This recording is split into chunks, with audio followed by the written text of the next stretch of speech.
Alam mo bang nakapag-download na ng karaoke ang ninong mo?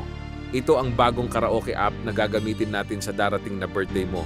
Hindi na ito nangangailangan ng CD at songbook. Pwede ka din mag-reserve ng kahit ilang kanta. At ang pinakamapwersa pa sa app na ito, lahat ng luma at mga trending at pinakabagong kanta ay available sa app na ito. O di ba, where pa? Lodi. Ano pa hinihintay mo? I-download mo na ang karaoke. Now na.